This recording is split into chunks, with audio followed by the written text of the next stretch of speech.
So good evening, parents. I want to welcome you to our next parent technology training here in DeSoto ISD.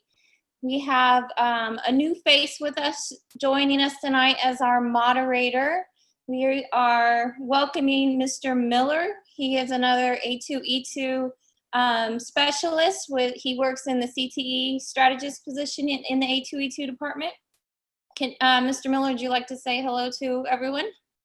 Good evening. It's going to be a great night. I'm excited. Thank you. I will be doing part of the presentation tonight, and my name is Ms. Williams. If you've joined us in the past, I have led you through most of the trainings, and I'm happy to be back tonight to share some of the troubleshooting issues that we've seen over the last month and teach you about some of the technology that your students will be using and a few that your teachers might use along the way. And we have Ms. Ross with us as well. You met her last week or last month. She's the DeSoto ISD Instructional Technology Coordinator, and she will also be presenting some software that your students will need to know how to use and give you some troubleshooting advice on how to ensure that software works when you need it to. Ms. Ross, would you like to say hello to the group? Good evening, welcome. I look forward to an exciting session tonight. Great, thank you. And then we also have another leader here in DeSoto ISD. We have Ms. McKissick. She is currently the College and Career Readiness Director with the district. And Ms. McKissick, would you just like to say hello real quick? Good evening, everyone. Thanks again for joining us. We do have some exciting information to present. And just an FYI, we will have these meetings occurring monthly. So please spread the word and let your fellow parents know that they can join us monthly for information on how to support their students. Thank you. Great, thank you. Okay, so before we begin, I just want to remind you that are on the call tonight that we are working through technology issues and software training that your students will be using, and you as a parent, how you can assist your students while they're learning at home. If you have specific questions outside of technology and the topics that we're covering, I encourage you to ask the question, and then we'll probably just have to refer you to the administrator on your campus or to the technology department if we feel like that's not something that we can answer here today. So we'll do our best to answer all your questions, but some of them we might have to refer you to your campus administration or to the technology department in DeSoto ISD. So with further ado, let's begin. We've got a lot to cover.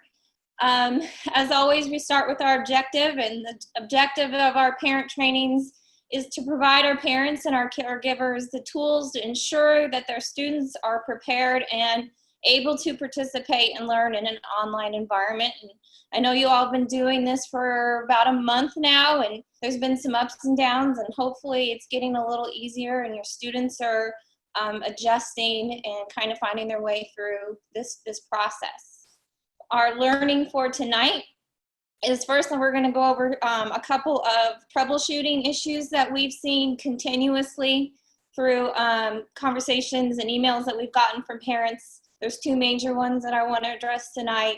We're going to go through some student software programs that you would probably see on ClassLink, and there's one that we're going to do tonight that's not on ClassLink, but it's still used by our teachers. And then I want to go over Schoology. Again, we're getting a lot of questions about how do you submit assignments in Schoology, how do you take a test in Schoology, and then what is the difference when I'm using a desktop computer versus an iPhone or some type of mobile device. It looks a little different. So I have some resources for us to be able to reference just depending on what device that you're using. So those are our objectives for the night. There will be plenty of times where we will stop and allow for questions. After every topic, we'll stop and ask a question.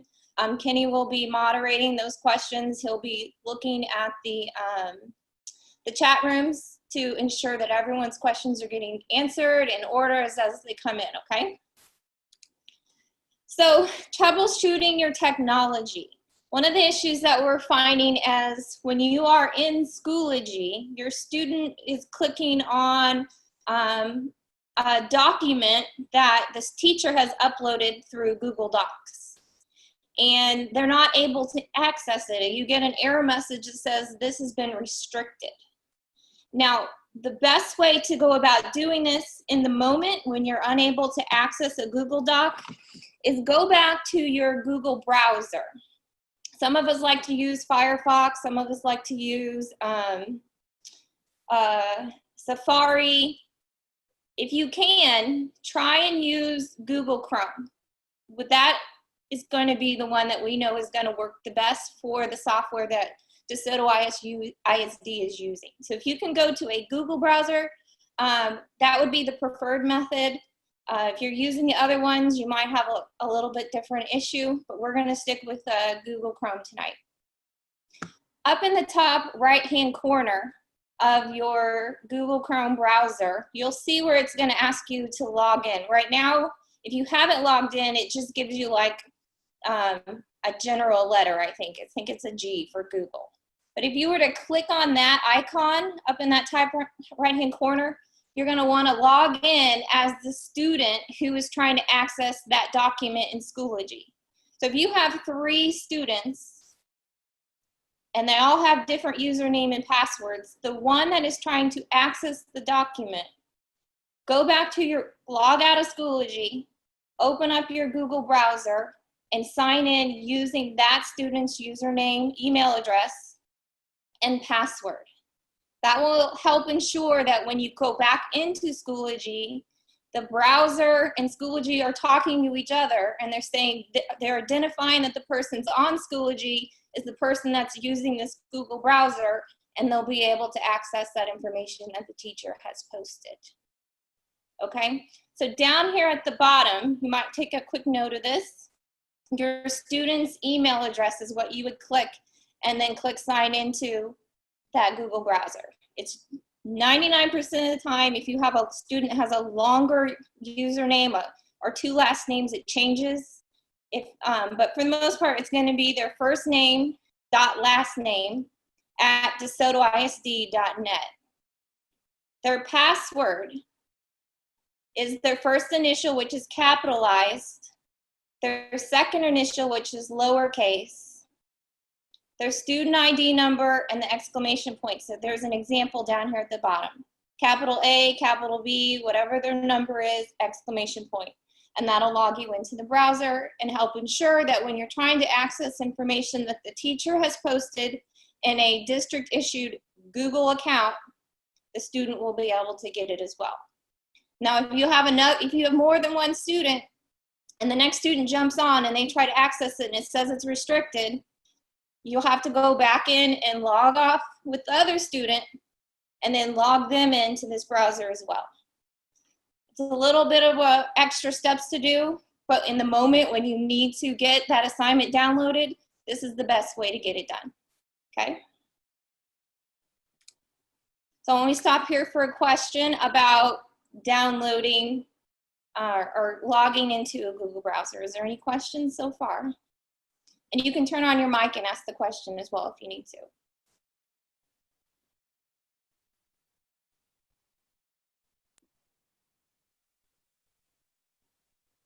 Ms. Williams, there's currently none in the chat either.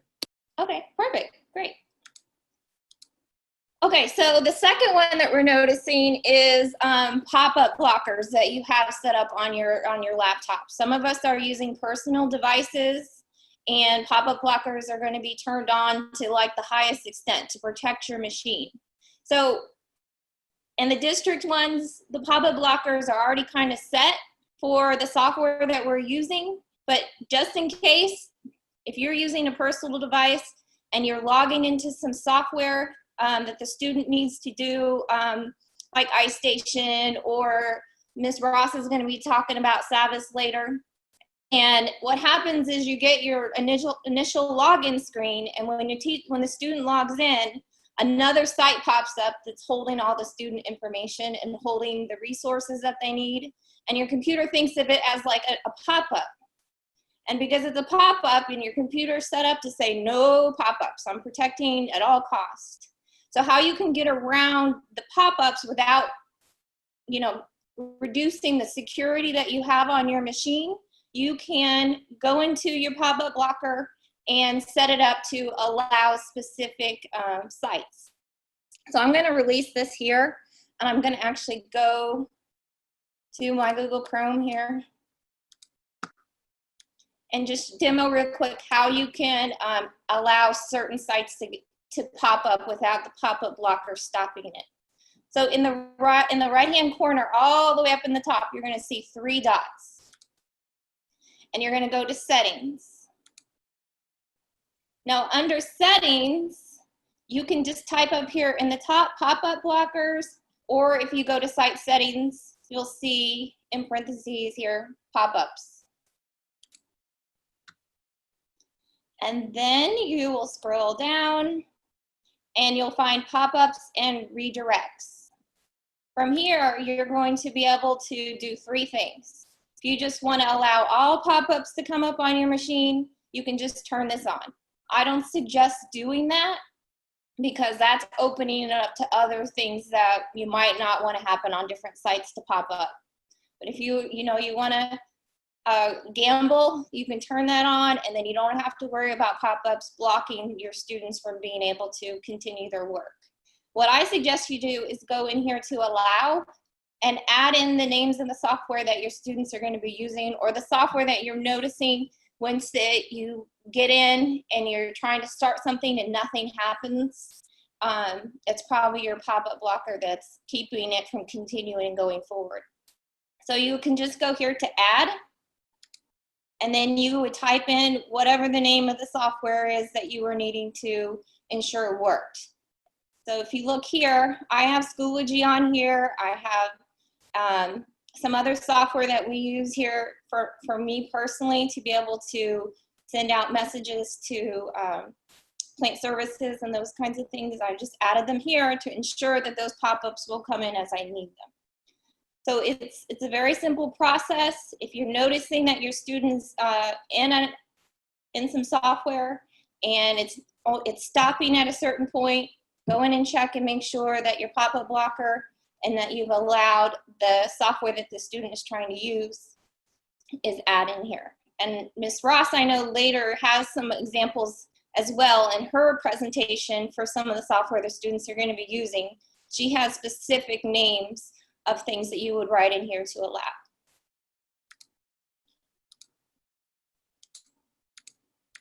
Real quickly, again, it's up here in the right-hand corner, the 3 dots.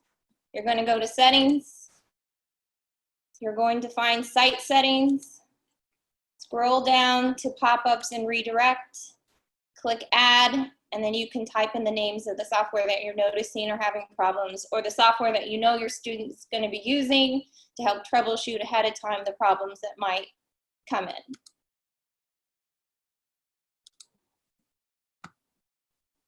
Okay, we'll stop for a question again. Anything about pop-ups?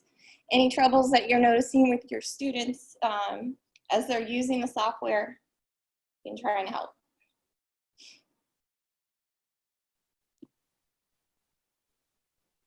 Ms. Williams, currently there are no questions in the chat. Awesome. Okay.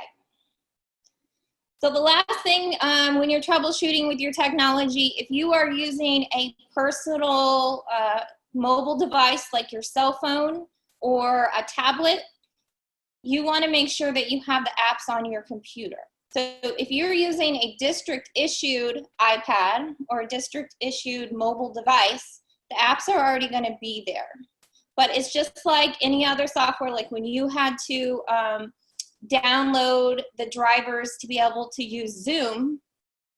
Your Zoom is web-based, but your machine still needs those drivers for it to be able to work. So Google Drive and Google Docs is a web-based platform, but your computer or your mobile device is still going to need those drivers. So if you're not using a district-issued device, you want to make sure that you have the apps on your machine. So you can go to the Google Play Store, you can go to the App Store, and download those. So some of the examples where you're definitely going to need them is Google Drive, because the teacher is uploading assignments from time to time that are posted in a Google Drive. So you want to make sure that that software is on your machine. They're going to be doing work in Google Docs. A lot of the assignments that the teachers post in Google Drive are created in Google Docs, so you want to make sure that that app is on your personal devices, iPads, and cell phones. And then even Office 365. I don't know that a lot of teachers are using that just yet, but that is a resource that is available to our teachers. So some might be sending assignments out through Office 365, and in that case, if they're not able to access it, just know that you need to download the app onto your mobile device.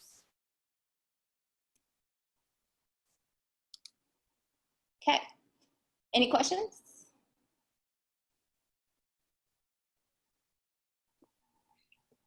But there are none in the chat, Ms. Williams. Okay, we're just plugging along.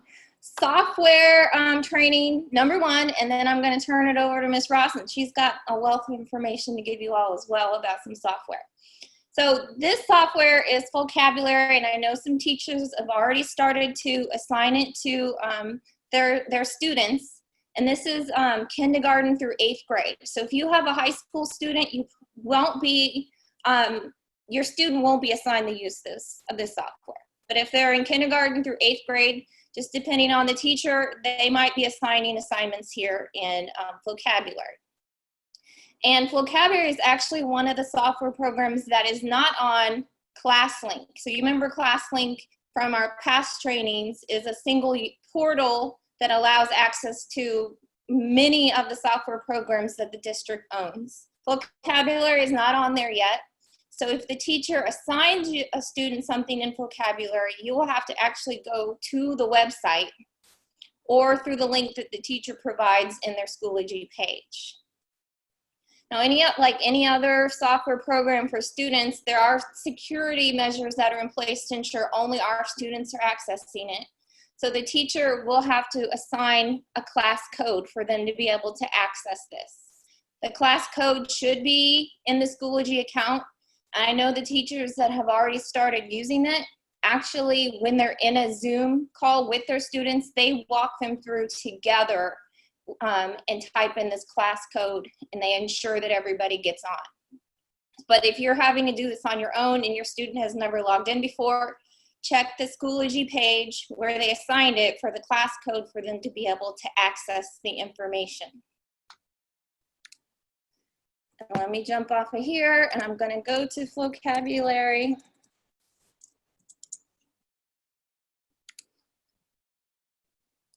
If your student is a first-time user, and the teacher should walk them through this, but if they're expecting to do it on their own, you're going to click on Join a Class.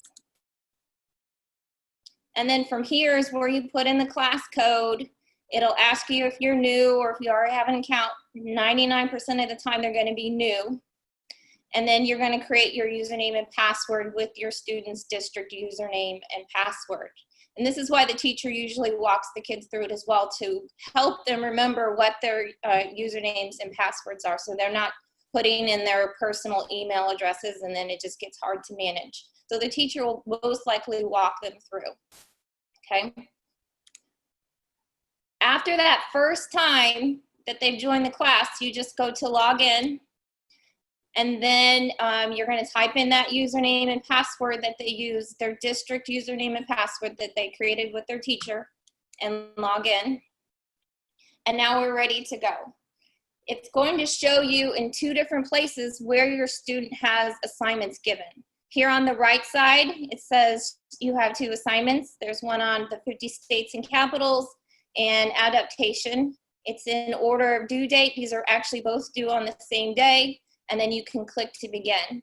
Also up here at the top, you're going to have an announcement here where it says you have 2 assignments and how many activities are under that assignment that are due. And then up here as well, it's in chronological or date order. So whatever's due, the students will be at the top and so forth. Because they're both due on the same day, they're just posted the same way. If you had started an assignment but hadn't finished, you'll see that this number here will change. So this is saying I haven't started anything and I have 6 assignments to go. So once you click on one of the assignments, It tells you again what you have to do. Yellow means it's due. And if it was green, that means that the assignment has been completed. And then you would just click start. They would watch the video. There's vocabulary cards that they would learn, games that they would play, and the quizzes that they would take.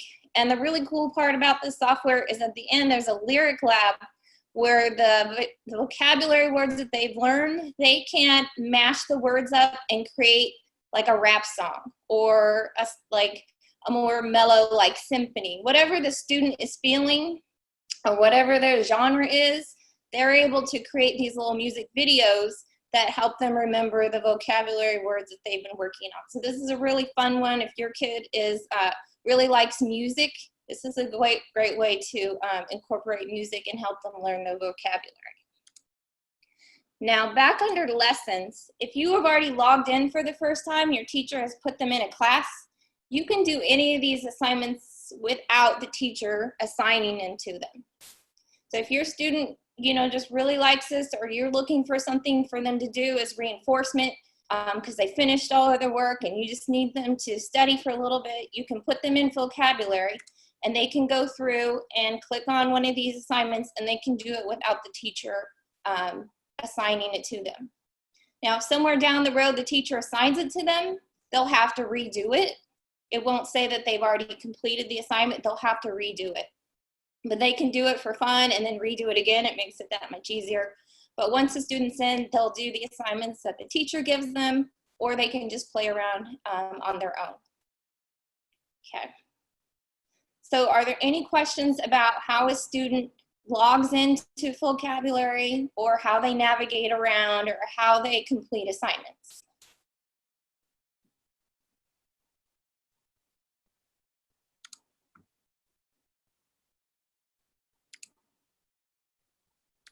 Ms. Williams is currently nothing in the chat.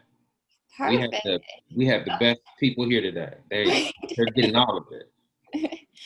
Okay, so I'm switching over to the subject matter expert, Ms. Ross here on Savvas. She's gonna give us some background on this and how your students will be using it. So Ms. Ross, please take it away. Just let me know when you want me to switch to the next slide, okay? Okay. Thanks, Ms. Williams, for doing an outstanding job of just troubleshooting some of our minor tech issues that we may encounter. Welcome again. My name is Karen Ross, and tonight or this evening, I will be discussing Savvas Learning. Savvas Learning right now in our district is accessed online using Savvas Realize. Savvas Realize is where students go for digital assignments and interactive resources for the content areas listed below. SLR K5, Math K5, Social Studies K5, and ELAR 312. Next. As Ms. Williams previously stated, there are some system requirements that are required with the Realize and Realize Reader that Savvas has. The Realize and Realize Reader web system requirements includes the latest versions of Google Chrome, Microsoft Edge, Mozilla Firefox, and Apple and Safari. By designating officially supported operating systems and browsers, Savvas is able to ensure an optimal user experience. However, Realize and Realize Reader will operate in other untested combinations of operating systems and browsers.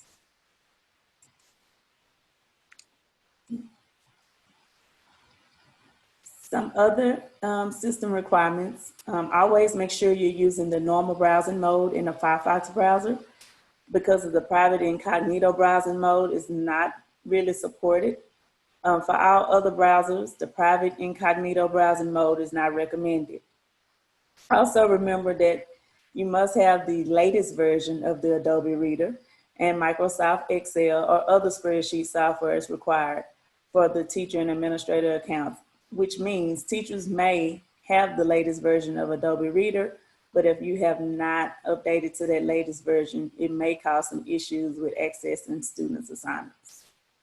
You may need to install the Adobe Flash Player to access the infamous e-text for some products using a browser on a desktop or laptop computer.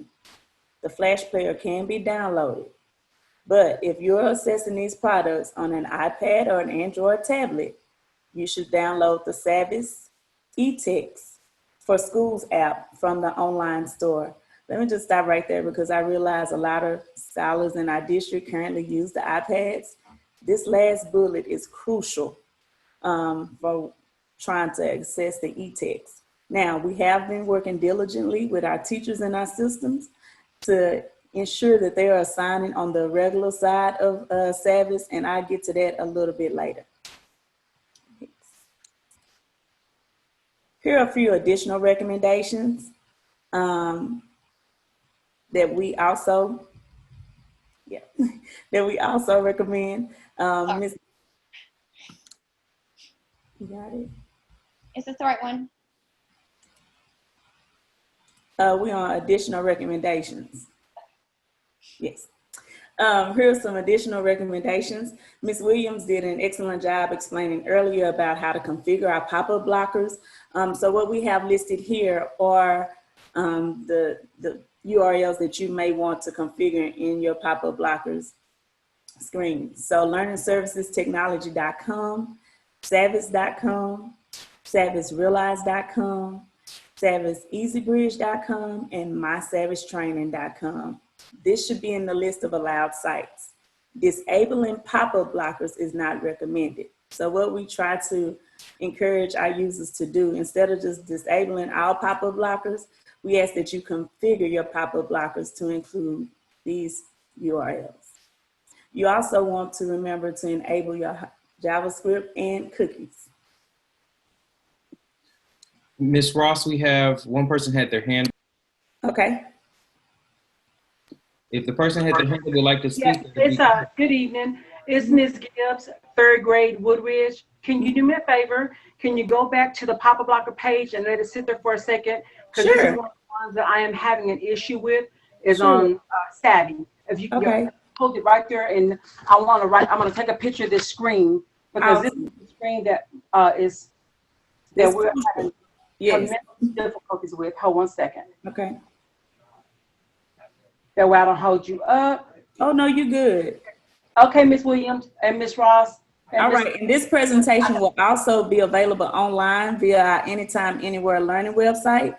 So feel free to refer back to it as often as needed. Thank you guys. I've got it. Okay. Mr. Moderator, do we have any? I'm not checking the chat. If there are no questions, Ms. Ross currently. All right, thank you. All right, so you may be wondering, well, how are our students' accounts set up, right? And so I have here listed the ClassLink Launchpad page. And we always try to over-communicate logging in. Ms. Williams did an excellent job talking about the students being logged into Google using their district email address. And so once they have done that, they should have no problem accessing the ClassLink Launchpad page. The username is first name dot last name. The password is first initial, capitalized, second initial, lowercase, the student ID number, and the exclamation mark. We ask that once they are logged in to ClassLink, they locate and click on the Savvas icon, and no additional usernames or passwords are needed. Here, you have a picture of the Realize home page. Now, this page is very important because from here, your student can complete assignments, take tests, check grades, and they can even access textbooks online. The menu options allow students to browse their digital content. They can also access all of their Realize classes and view their grades. These menu options are available from the center of the home page as well as the top menu bar on every Realize page. Students can click the Savvas Realize logo at the top of any page to return to the home page. They can also click their profile icon at the top right of any Savvas Realize page to access the following. From the profile icon, they can access the settings menu, which allows students to select the language and customize their profile homepage images. They also have access to the help menu. This gives students on-demand support on any Realize page and to search for any additional help resources. They can also sign out to close Savvas Realize. To search for content, in Savvas Realize, click the magnifying glass icon at the top right of any page. Mr. Miller, do we have any questions? And I'm gonna leave this here for a minute, Ms. Williams, just in case some parents need to get a picture. Ms. Roth, currently there are no questions in Yes, the it is. I have a question. It's Miss Gibbs, Woodridge, third grade. Miss Ross, that's the problem. My daughter's screen does not look like this screen. Okay, so what does it look like?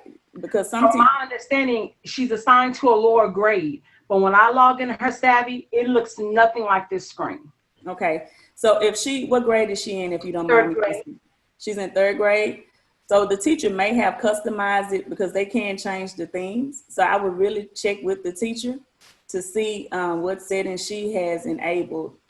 And you can also go to the profile and also look at the settings that your daughter has. Let me ask you this. I've done the profile. It won't change. The teachers looked at it, and we can't figure out why her icons don't look like this. Okay. We've been dealing with this for 3-4 weeks now. Yeah, so if you could send me an email and we can connect offline to research that. Is she getting assigned the appropriate grade level content?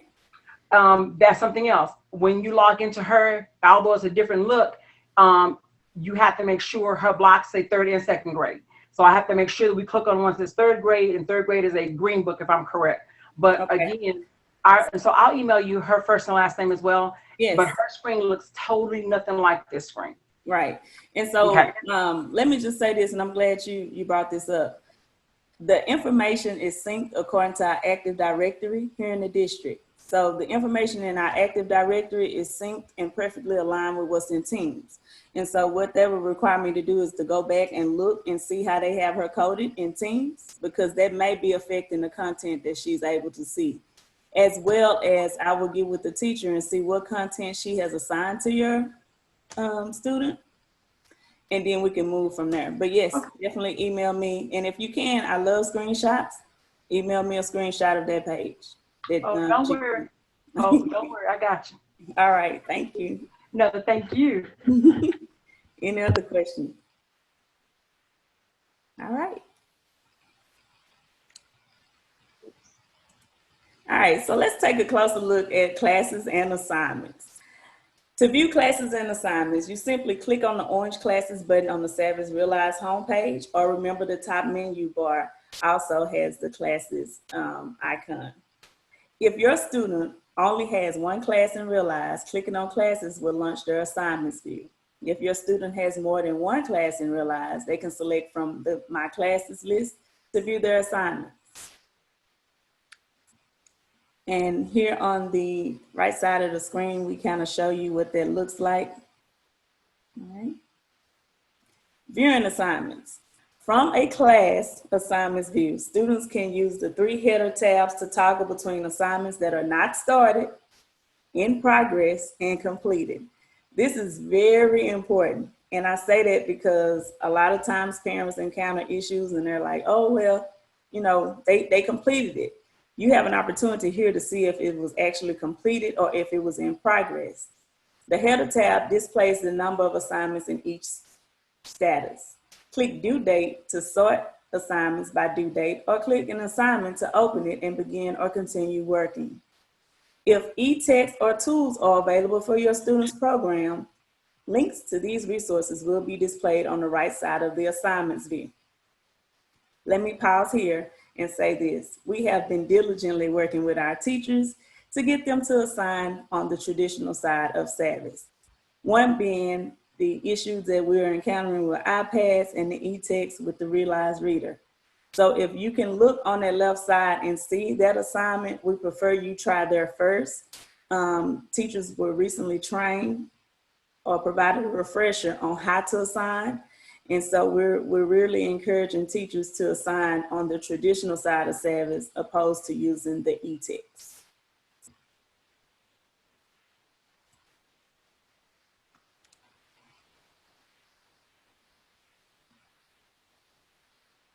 You have completing assignments? No? That's fine.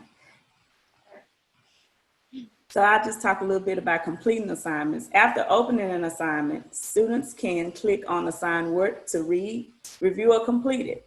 As directed by the teacher, they can attach files from their computer.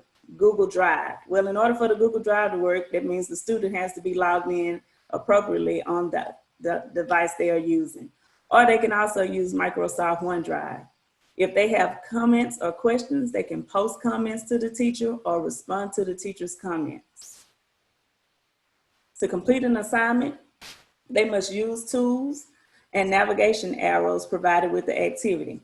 The important thing to remember is in order for students to close the assignment without submitting it, they click on exit in the upper left-hand corner. To submit the assignment, they must click on the check mark.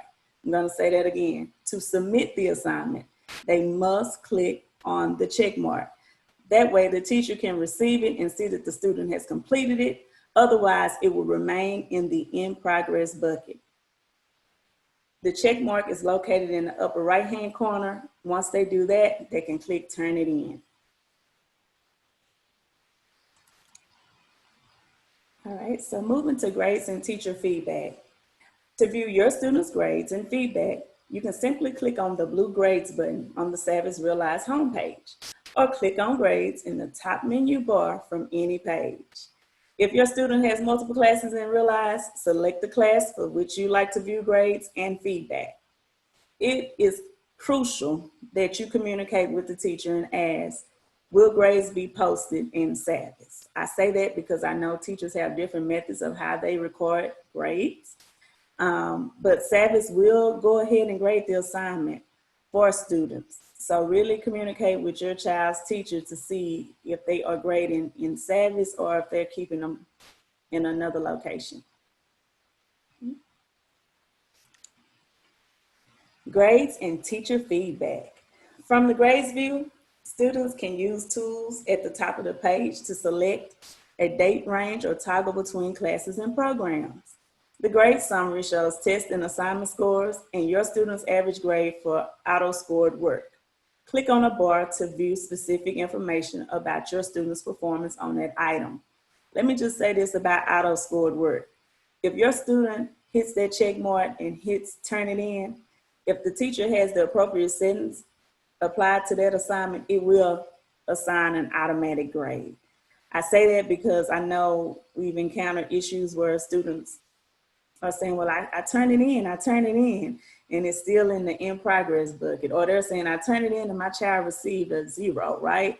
Well, if they click the check mark for turning it in, it will go ahead and automatically grade it. And even if they didn't finish, they will, automatically give them whatever their grade is for that particular assignment. So it's crucial that we understand how we're assigning, not only how we're assigning, but how we're assessing our assignments and turning them in. Continuing with grades and teacher feedback, students can also find grades and teacher feedback on their classes view. To do this, they will simply click on that classes link in the top menu bar from any Realize page, select the class, then click on the completed header tab to view completed assignments. Each assignment shows the grade received and a notification if teacher feedback is available. Click on an assignment to view grade details and teacher feedback. The great thing about this feature is even if you get there to the completed assignment, once you click on the assignment, it'll actually show the assignment and show the questions that the students got correct or incorrect.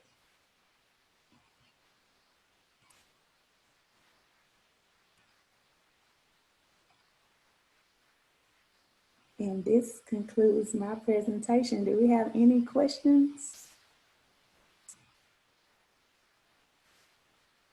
No questions? There were none in the chat, and we had a few thumbs up. Oh, thank you guys. I hope this was helpful. Mr. Miller and Ms. Williams, what I'm going to do is I'm about to drop in the chat a parent help guide that I think will be beneficial for the parents as it relates to Savvas. Along with, I know we're going to post this recording on our Anytime, Anywhere Learning. Thank you guys. It has been a pleasure.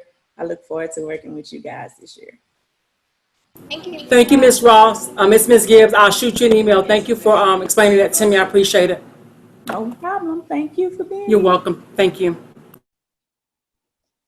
Okay, so thank you again, Ms. Ross, for breaking down that for us. That was very helpful, and I think that resource guide is going to be crucial for parents as well. So make sure you all click and download that before you leave tonight and use that as a reference going forward. To wrap up our evening, I want to go back through our Schoology access and controls. And personally, what I'm going to focus on is the views that you have. So if a student is taking an assessment or a quiz, what that looks like, and then submitting an assignment, what that looks like, okay? So I'm gonna jump out of here and I'm going to go into ClassLink and log in as a student that I have created a course for. Let me get my book out so I get their password correct.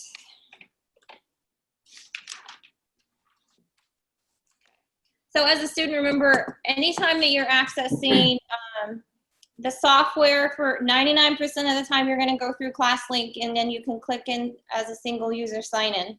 The one that I showed you, vocabulary, it is not on here. So this teacher would upload the URL into their Schoology page. You click on that link and join the class that way.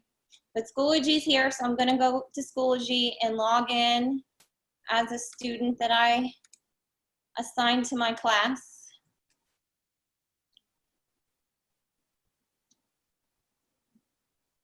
It'll let me. Okay. I need to sign out here.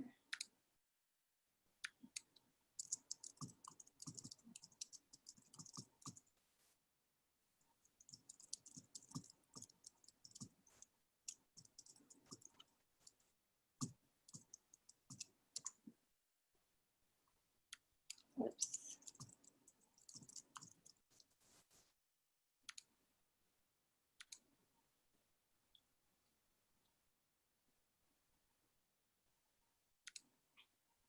Okay, so Mr. Condi, I have created a class for him, and he is my student. So when you're going into courses as the student, you go into courses, and then remember the teacher is going to break it down by weeks. So these are old weeks, but the information that we need is there. Remember, on the right side of the page, it tells you assignments that are upcoming, and it's showing here that there is an assignment that has been turned in. It just hasn't been graded yet by the teacher. So this is the student view. This is, and then they would pick the week that we're currently on. We're not in September anymore, but for this purpose, it'll work. Remember, it has the checklist at the top. It gives you a rundown of what the student will be doing for the week. And then the teacher should be breaking it down by day as well. I'm going to go in here to by day. And we have 3 different examples here. So the first example that I have is parts of the computer is the name of the assignment. When I click on this, it's showing the assignment. And when I click on it, this one is just a regular Word document. Nope, this is actually the Google Doc. So because this is a Google Doc, you can, the teacher should have it where the student can write on this document, and then it automatically saves the work and it's submitted through Google Docs. If it's asking you to download the file and turn it in as assignment in a Schoology, how you download the work is you just go here to File and download it. Now you can download it as a Word document, or if you want to keep it so you can't make any changes to it, you can download it as a PDF. Either way, it works the same way. Word, you can make changes to it once you've downloaded it. If you think you're going to make some corrections, PDF holds it in that current form and you can't make any changes. So once you download it, you'll see that it comes down here at the bottom of the toolbar. Just move it over to your desktop, and then you can go back to, without step in the way. And then you would go to submissions and you would turn it in. Now this one is set up to where it automatically saves it. As you're working on it in Google Docs, you don't have to download it, and it would show you here the changes that the student did. And the teacher would be able to grade it right here in Schoology without you having to upload and download and do all that extra work. Now the other way, I have a second example is how you would need to submit it through your Schoology page. So this one is the same way. You see this is assignment. You would click on this document.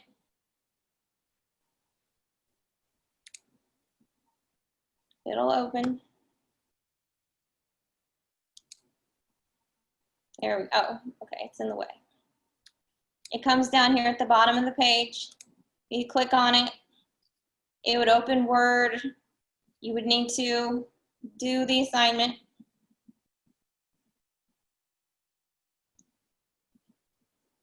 Download it, save it, and then over here under submissions, it's going to tell you to submit the assignment here. When you click over here, it'll ask you to upload it again, and then you would hit send. That's how you would send the document if you were needing to send it through Schoology. Any questions about that? The two different ways? If it's a Google Doc, you probably won't need to download it. You're going to be able to work in that environment, and the teacher will be able to see it without you having to hit submit or having you download and upload. If it looks like this example where it's just a Word doc, you will have to download it, and then you will see a submission button over here, and you would click submit, and it'll ask you to upload that document again, the final version of it, and then it'll send it to the teacher. Any questions? Okay. So the quizzes, parts of the computer quiz, if it's a quiz or a test, oh, this is logged in as me.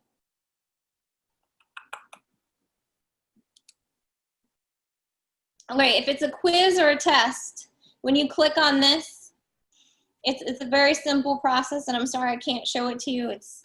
I'm not logged in as the student for some reason. When you click on this, you're going to see a start the quiz. There's a button that you would click. It says start the quiz, start the test. When you click on it, it's going to take you through all the questions that the teacher is assigning. Say if it's like a math question and you're needing a ruler, you're going to see a toolbar on the side that the student can click on, and it'll allow you to do measurements and things. But it just depends on the type of question that the teacher gives for you to be able to have those tool options. It just depends on what the teacher is. But if it's showing you that you need to do some measurement, they should provide you with those measurement options, or whatever that round thing is that you can do measurements on. But all that's provided depending on how the teacher does it. But at the very bottom, there's going to be a submit button. When you hit submit, it's going to ask you, are you sure you're done? If you click OK, it's going to, again, show you all the answers that the student has given you, that they have filled out. So it's kind of like a safeguard. Like, are you sure? Go back and check all your answers and make sure they're right before you hit submit for real, for real. And then the second time when you hit submit, it will send the quiz to the teacher, and it will automatically give you a grade. Now, if there is some open-ended questions in there, so it's like short answer or essay, the teacher will have to grade that part before you get a final grade. But if it's all multiple choice, you're going to get a grade right away. And that's what we were looking at here, is the grades that had come through. So like I had Mr. Conde do it for practice, and he got we were just clicking on stuff. And then this is saying that the other students hadn't done it yet. You won't see this side, but you will see if your student has finished it. And then you can also go to their grade book. And then in the grade book, it'll have it broken down. And I'm sorry, this is not as a student. It will have it broken down by classroom assignments and quizzes and tests. And it'll list all the quizzes and tests that they had finished and what their grade is. So you can verify 2 ways. Right after they turn it in, it should give them a grade, unless they do an essay. And then go to the grade book, and it should also give you a grade there as well. Okay? Any questions so far? Okay. So now if you're using a mobile device or you're using an iPhone or something like that, I've provided some links here, and I'll share. This is already on the Anytime Anywhere website, but these links here are giving parents the views of how it would look like if you were using a mobile device. So this one is for when you submit an assessment. So this would be your quiz or a test, and you're seeing the view of what it would look like on a phone or a mobile device. So you're seeing the home up here, and then underneath it, it's just telling you the different tabs that you have. So you would click on recent activity, or you click on dashboard, or you click on upcoming. And upcoming, that's where it's going to show you all the assignments that the student has to do. If you're under a certain class, you would click on this equal sign, and you could go to courses and find the course that you want. And under certain tasks, it's going to have materials, update, upcoming grades. So it drills down a little further based on the class that you selected for that student, and then the different units. It's showing you how to begin the assessment. So you would click on the assessment. So you would drill down unit 1, or click over here and take the assessment, depending on which course you take. If you're using the upcoming route, or if you're drilling down into the actual classes. And then you click start attempt, tells you how much time you have, you can pause it, and then how you know you're done is at the end, it'll give you a grade. Now the tools that I showed you or explained to you that were available in the quiz, if you are on a mobile device or you're on a iPhone, some type of laptop or something, those tools are going to be over here on the right side. So if you see those there, those are the things that your student can use to help answer the question. If they're not there, then there's no device, or there's nothing that they can use to help to answer that question. But just by clicking on them, you'll be able to see what options that they have. Now at the bottom, if it's more than one question, so down here you would click on number 2, number 3, number 4 to move to the next question until you get to the end. So it looks a little different than if you were on a desktop computer, because on a desktop you just go from the top and you scroll all the way down to the bottom. It's all in one page. When you're on those smaller devices, it compacts everything, and you have to click on each question to get to the next question at the bottom of the page.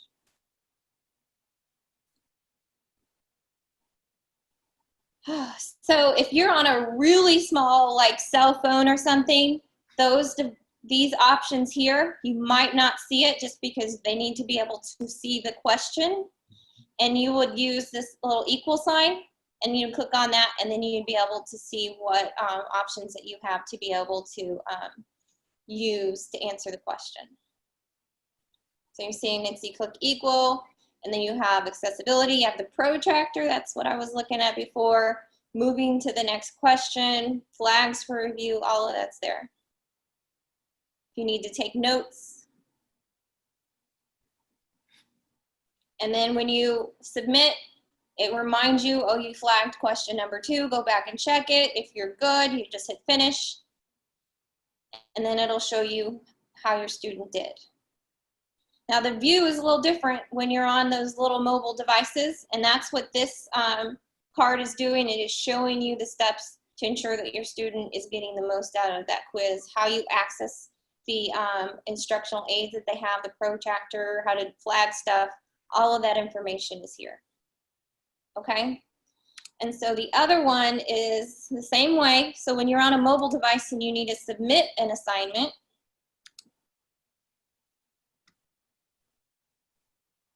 it takes you through the steps. So once you click that submit button, you're going to go to the upload section. You're going to click this little square here, and you can go find the tree of where you saved it on your desktop. If you have it on a Google Drive, it's talking you through how to pull it from the Google Drive.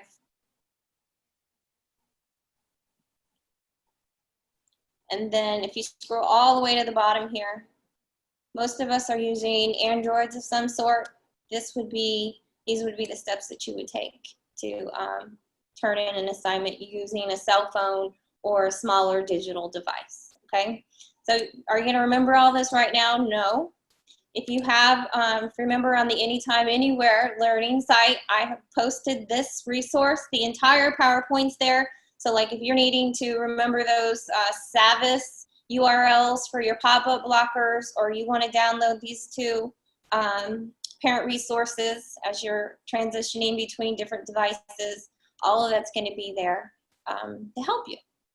So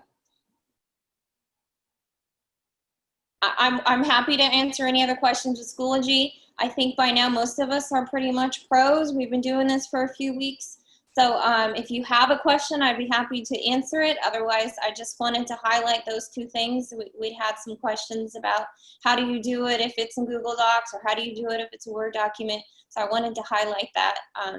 But if you have any questions, I'd be willing to answer that now. Okay, I got a thumbs up. Awesome. Okay, so that brings us to the end of this parent training.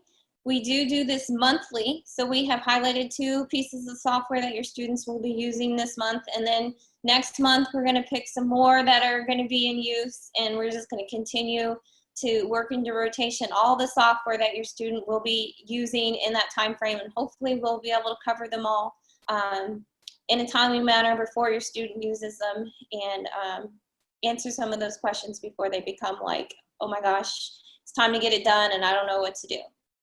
So I want to thank you all for coming, and we will be back in November to highlight some more software, and we look forward to seeing you. Does anyone else like to say anything? Yes. Has Miss Ross left the screen? No, she's here. Hi, Miss Ross, confirm your email address for me. It's Karen.Ross@DeSotoISD.org. Okay. I'm fixing to shoot you the email of the screenshots, okay? Thank you for that. I appreciate it. And please include the. I'm good. I've enjoyed the training. Thank you guys very much, Ms. Williams, McKenzie, and Miller and Ross. I really appreciate you guys. Oh. If you could please remember to include the ID. Have a good evening. Bye. Have a good night.